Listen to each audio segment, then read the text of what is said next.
They didn't invite me to the wedding. They just took my card, $41,000, charged in one afternoon. I found out the same way the bank did, a fraud alert, buzzing my phone at 6:47 p.m., while my entire family celebrated 300 miles away, without me, using money that was still mine.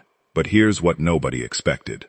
I didn't panic. I didn't call my mother screaming. I picked up the phone, verified exactly one thing with my bank, and let a single decision unfold in real time, live, in the middle of my sister's reception toast. My name is Priya Kadam, and I'm 30 years old, the middle child in a family of 3 sisters, who had spent most of my adult life quietly absorbing the role of the reliable one, the daughter who paid for things without complaint, who covered a shortfall here, a forgotten bill there, who never made a scene, because making a scene wasn't something our family did, especially not me. My younger sister, Simran, was getting married in October, a big, elaborate destination wedding at a vineyard 3 hours outside the city, the kind of event that had been the center of every family conversation for nearly a year. I'd offered, early on, to help cover part of the reception costs, the way I'd helped cover things before, my parents' anniversary trip,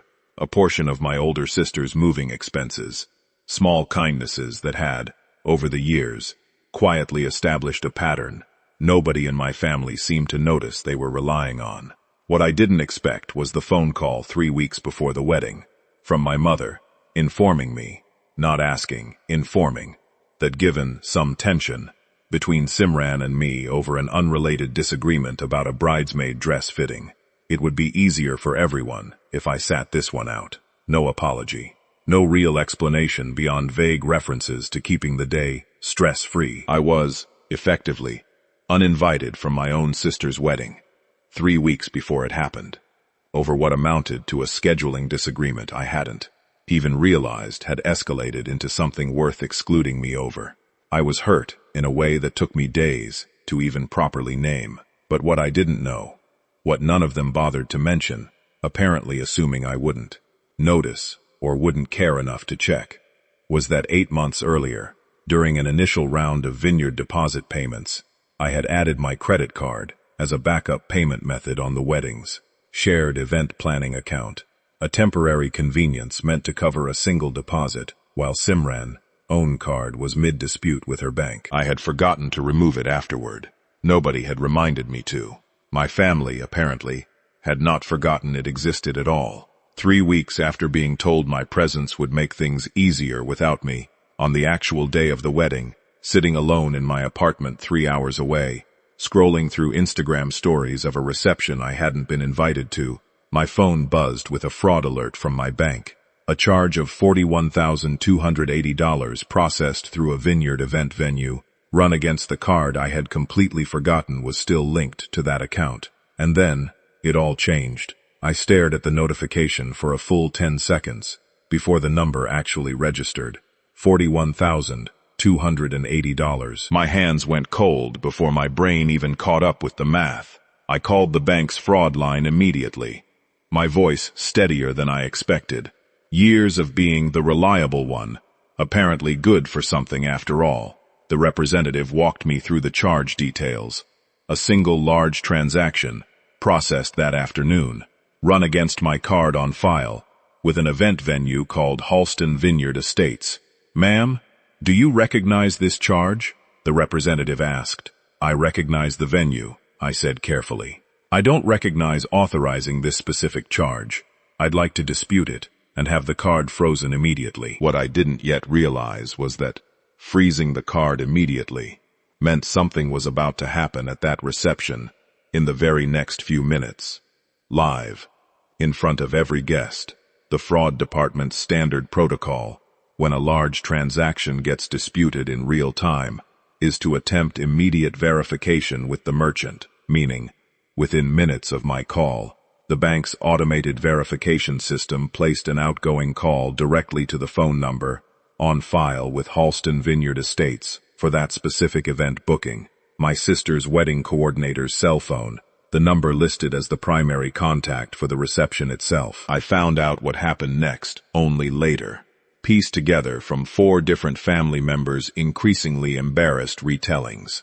The coordinator, mid-toast preparation, received an automated call from the bank requesting immediate card verification, and, because event staff are trained to handle exactly this kind of interruption discreetly, quietly stepped toward my mother, seated at the head table, to ask her to verify the cardholder's identity before the payment could be released from its temporary hold.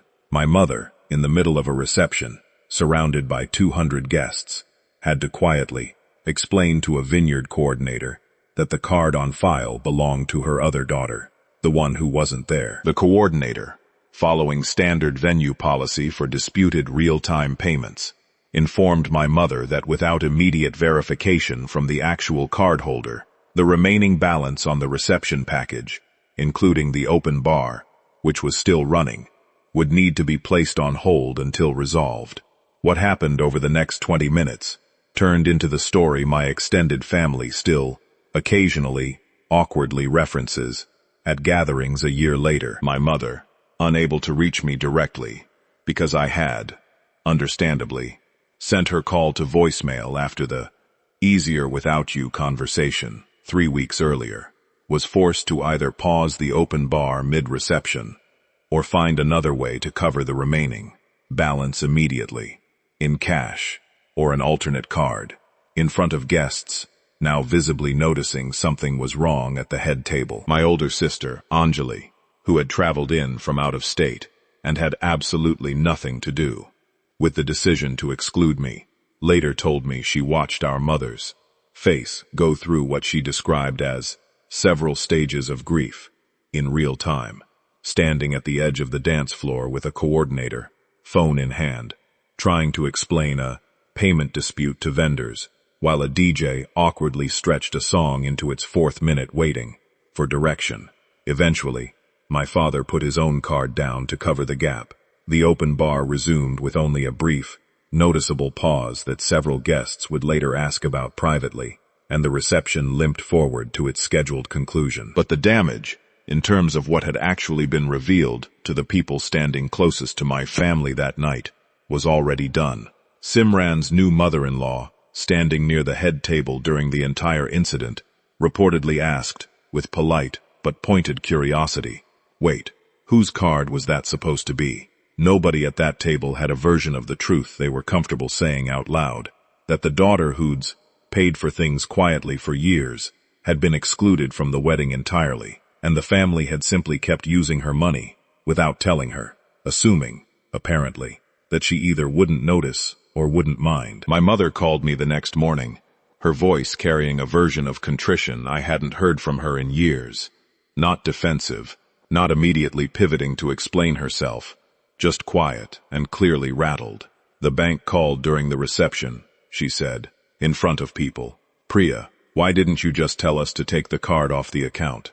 "I forgot it was on there," I said honestly. "I'm not the one who kept using it without asking. You didn't invite me to the wedding, and somebody in that family still decided it was fine to charge $41,000 to my card for an event I wasn't allowed to attend."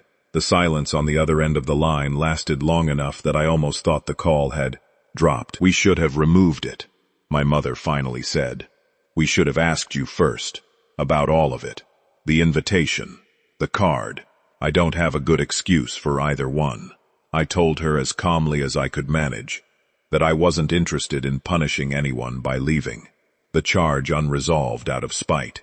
I authorized a portion of the payment retroactively, the amount I'd already privately intended to contribute before being excluded, and formally disputed and reversed the rest, forcing an honest accounting of what my family had actually planned to pay for out of their own funds, versus what they'd quietly assumed I'd continue covering without asking. The meaning moment came about 6 weeks later, when Simran, newly married and clearly having had a long, uncomfortable conversation with our parents in the interim, called me directly for the first time in months. She didn't launch into an elaborate apology speech. She simply said, "I didn't know they were still using your card. I should have asked why you weren't there instead of just going along with it being easier. That's on me too." It wasn't a perfect resolution. Some things between my mother and me took much longer than 6 weeks to actually repair, and I'm not sure they're fully repaired even now. But something did shift permanently in how my family talks about money, and about me, after that night. Nobody quietly assumes anymore. Nobody just takes.